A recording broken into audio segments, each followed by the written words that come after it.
সুন্দরবনের অভ্যন্তরীণ নৌপথে ভারতগামী বাণিজ্যিক কার্গো জাহাজে ডাকাতির অভিযোগ উঠেছে। শনিবার সন্ধ্যায় সুন্দরবনের শিবসা নদী পেরিয়ে সিংহের নালা এলাকায় এ ঘটনা ঘটে। বহরে থাকা 4টি জাহাজ দ্রুত গতি বাড়িয়ে নিরাপদে চলে যেতে সক্ষম হলেও এমভি আব্দুল হাকিম 1 নামের একটি কার্গো জাহাজ হামলার শিকার হয়। বাংলাদেশ ভারত নৌ প্রোটোকল কমিটির কার্যকরী সভাপতি মোহাম্মদ সিরাজুল ইসলাম জানান, জাহাজগুলো খালি ছিল এবং ভারত থেকে সিমেন্ট তৈরির কাঁচামাল ফ্লাই অ্যাশ আনার উদ্দেশ্যে যাচ্ছিল। দুপুর 2টার দিকে জাহাজগুলো মংলা থেকে ভারতের উদ্দেশ্যে যাত্রা করে।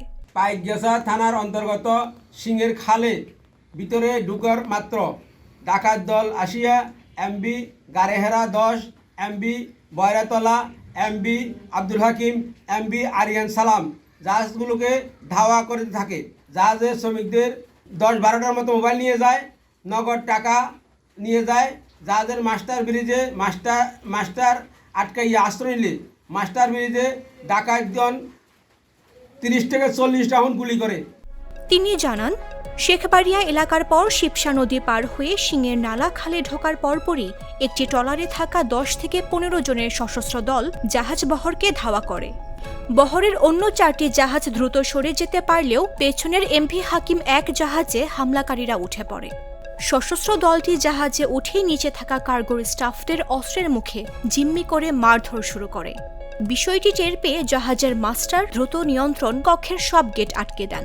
এ সময় সশস্ত্র দলটি মাস্টার কেবিনে ঢুকতে না পেরে বন্ধ দরজায় শটগান দিয়ে বেশ কয়েক রাউন্ড গুলি চালায়। প্রায় 15 মিনিট ধরে জাহাজে অবস্থান করে তারা জাহাজের স্টাফদের মোবাইল ফোন, নগদ টাকা ও মূল্যবান মালামাল লুটে নিয়ে ইঞ্জিন চালিত ট্রলারে করে পালিয়ে যায়।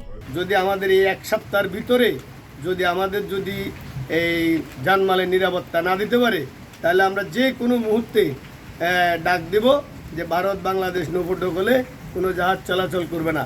আজকে 2-3 মাস ধরে বর্তমান যুগে 101 লিটার তেলের দাম 100 থেকে 150 টাকা নিয়ে যা, তাহলে এই যে টাকা তেলের দাম বাড়ছে কিন্তু ভাড়ার দাম বাড়ে নাই। এখানে আমাদের মালিকেরও ক্ষতি হচ্ছে, আমাদের শ্রমিকেরও ক্ষতি হচ্ছে। বাংলাদেশ লঞ্চ লেবার অ্যাসোসিয়েশনের মংলা শাখার সাধারণ সম্পাদক মোহাম্মদ আনোয়ার হোসেন চৌধুরী বলেন, সুন্দরবনের অভ্যন্তরের আন্তর্জাতিক নৌপথে এমন ঘটনা অব্যাহত থাকলে বাংলাদেশ ভারত রুটে জাহাজ চলাচল বন্ধ হয়ে যাবে। এই রুটে জোয়ার ভাটার হিসাব করে চলতে গিয়ে অনেক সময় রাত বিরাত হয়। নদীতে যদি শ্রমিকদের জানমালের নিরাপত্তা দেওয়া না হয় তবে এ পথে জাহাজ চলাচল বন্ধ করে দিতে বাধ্য হব। মংলা থানা ভারপ্রাপ্ত কর্মকর্তা মোহাম্মদ আতিকুর রহমান বলেন, ঘটনাটি শুনেছি, তবে এখনও লিখিত অভিযোগ পাইনি। অন্যদিকে সুন্দরবন সংলগ্ন খুলনার দাকব ও কয়রা থানা পুলিশ জানিয়েছে, এ বিষয়ে তাদের কাছে কোনো তথ্য নেই।